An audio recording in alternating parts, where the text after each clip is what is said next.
2020 is a year that will be talked about for generations, from the pandemic to calls for racial equity, even the race for the White House. Tonight, we continue our year in review with meteorologist Brian Goddard, who reports on some of the wild weather we've seen in southeastern Wisconsin. 2020 started out by breaking a 33-year-old record.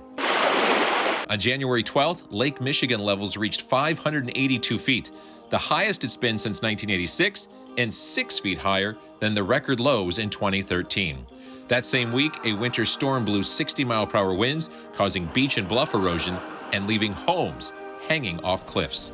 I've been here 7 years, and that's the worst I've seen. Emergencies declared after high waves destroyed beaches, docks, and homes. So far, what's been reported by our county partners is about $30 million in damage from Milwaukee down through Kenosha and Racine counties. Over the summer, high winds again ripped through the area, flipping semis and shredding the iconic Acuity Insurance flag in Sheboygan, the world's largest free-flying American flag.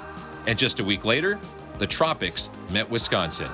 All right, we're out here live in Grafton. Tropical Depression Crystal Ball officially making its way into Wisconsin. The first ever tropical system to track across the entire state.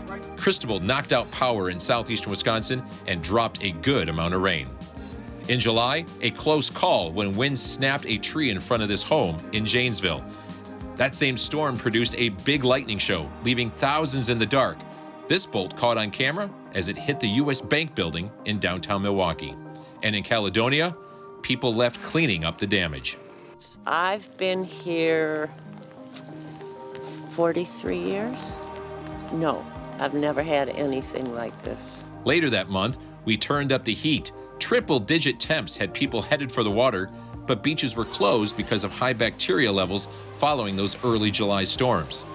August came in with a bang, with flash flooding in the South Metro area, ruining cars stuck with no way out. When I looked inside and my car is, you can see when I pushed down on the mats that my inside of my car is all wet. It was about up to the mirror last night.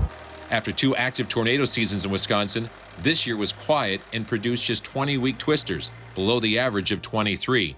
2 of those tornadoes happened on August 10th.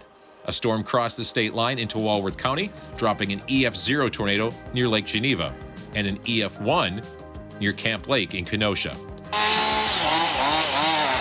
While the storms did produce some damage, fortunately, there were no deaths or injuries. Fall stayed relatively dry, which dropped lake levels by 10 inches, but it still remains 3 feet above average. A rare November storm system blew through, crushing the roof of this home in Racine, dropping hail in Walworth County, and snapping power lines. And as we close out this year, where's the snow? We've only seen a ½ inch of snow in Milwaukee for December, when we're usually at about 7 inches. Brian Goddard, TMJ4 News.